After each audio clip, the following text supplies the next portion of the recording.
ہمارے عمران خان صاحب ہیں،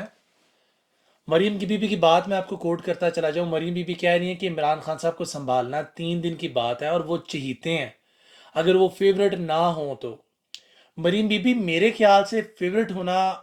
جس کے اوپر 18 FIRs ہوں،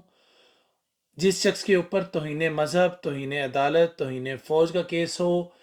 جس شخص کے پیچھے پوری گرینڈ الائنس کی پارٹیاں ایک طرف ہوں،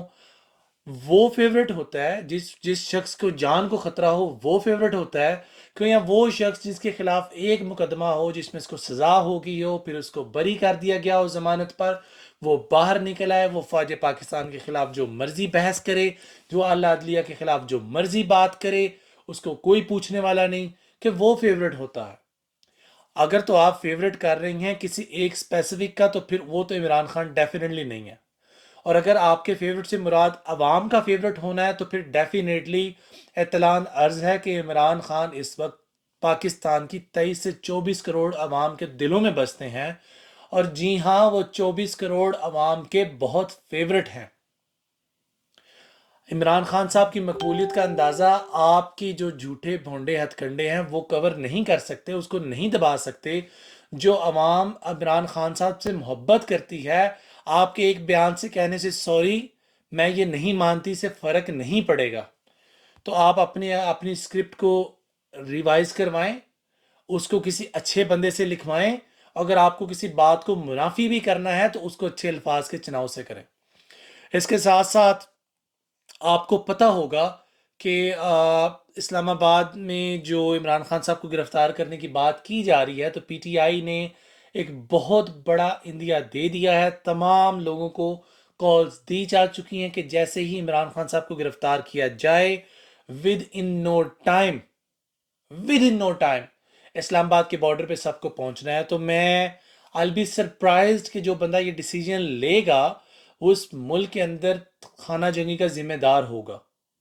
اس ملک کے جو حالات ہیں وہ اتنے سٹیبل نہیں ہیں کہ آپ ایسے سخت فیصلے لیں، جیسا کہ آپ سخت فیصلے پہلے لیتے الحمدللہ معذرت، جیسے کہ آپ سخت فیصلے پہلے لیتے آ رہے ہیں، جیسے آپ نے مہنگائی کی، فیول مہنگا کیا، آپ نے بجلی مہنگی کی، آپ نے اشیاء خرد و نوش مہنگی کی، اور دیگر چیزیں آپ نے مہنگی کی ہیں جن کا آپ نے نام دیا کہ سخت فیصلے۔ اگر تو یہ سخت فیصلہ بھی آپ اس طرح کا لینا چاہیں تو جیسے تجربات کا رزلٹ آپ کو پہلے مل چکا ہے، ایسے ہی تجربات کا رزلٹ آپ کو اب مل جائے گا۔ اس کے ساتھ ساتھ پورے دن کے اپڈیٹس میں سندھ حکومت کو ڈسکس کرنا اب مجھے نہیں بھولنا چاہیے۔ سندھ حکومت کی جو کارستانیاں ہیں، کتنی شرمناک بات ہے کہ جو سندھ حکومت ہے ان کے جو ایم پی ایز ہیں، ایم این ایز ہیں، ان کے گوڈاؤن سے جو چاولوں کی شیڈز ہیں ان کے، وہاں سے ہزاروں کی تعداد میں ٹینٹس برآمد ہوئے ہیں، وہاں سے راشن برآمد ہوا ہے، ہائی کورٹ کے نوٹس پر لوگ وہاں پہ گئے ہیں،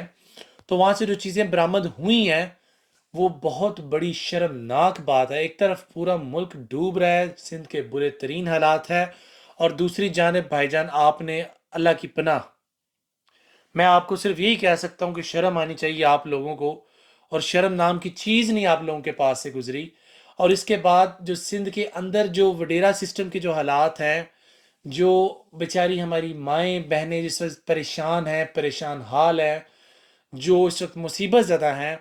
ان کو راشن دینے کے بدلے اکیلے میں بلایا جا رہا ہے۔ وہ ایسی ایک ٹویٹ سامنے آئی ہے، ایسی ایک ویڈیو سامنے آئی ہے جس کو میں شاید پلے کرنا مناسب نہیں سمجھوں گا، لیکن اس کا میں کچھ مفہوم آپ کو بتاتا چلوں۔ ہم سے اکیلے میں ملو، فون نمبر 2 بات کرو تو امداد کی جائے گی۔ یہ سندھ کے وڈیروں کی بات ہے جناب، شرم کا مقام ہے اور ڈوب مرنے کا مقام ہے، اور مر جانا چاہیے ان گٹھیا لوگوں کو۔ اتنی واہیاتی، اتنی بے غیرتی، اتنی بے شرمی کا مظاہرہ، وہ بھی تب جب لوگوں کو ایک ایک پینی کو امید ہے، لوگوں کو پانی کی ایک گھونٹ کی قدر ہے۔ آپ اس وقت میں، اس نازک وقت میں ناجائز فائدہ اٹھا رہے ہیں لوگوں کی مجبوری کا۔ آپ شاید بھول گئے کل کو آپ نے بھی اس مٹی کے نیچے جانا ہے اور حساب آپ نے بھی دینا ہے۔ اور جس بہن نے بڑی بہادری کا مظاہرہ کرتے ہوئے جو بہن سامنے آئی ہیں، جنہوں نے سامنے آ کر بات کی ہے، جنہوں نے بڑی دلیری سے بات کی، انہوں نے کہا ہم کوئی پروسٹیٹیوٹس نہیں ہیں، اور آپ کو اگر پروسٹیٹیوٹس کی ضرورت ہے تو آپ ڈھونڈ لیں، آپ کو طوائفوں کی ضرورت ہے تو آپ ڈھونڈ لیں، ہمیں آپ کی اس امداد کی بھی ضرورت نہیں، ہم عزت دار گھرانوں سے ہیں، ڈوب کے مر جائیں سندھ کے وڈیرے لوگ، وقت بدلتے دیر نہیں لگتی، جو آج زبر ہے کل اس نے زیر ہونا ہے اور پھر اس نے پیش بھی ہونا ہے۔ تو اگر آج آپ زبر ہیں تو زیر کے اوپر زبر مت بنیے، یہ نہ ہو کہ جب آپ زیر ہو کے پیش ہوں آپ کے پاس سوائے پچھتاوے کے کچھ نہ بچے۔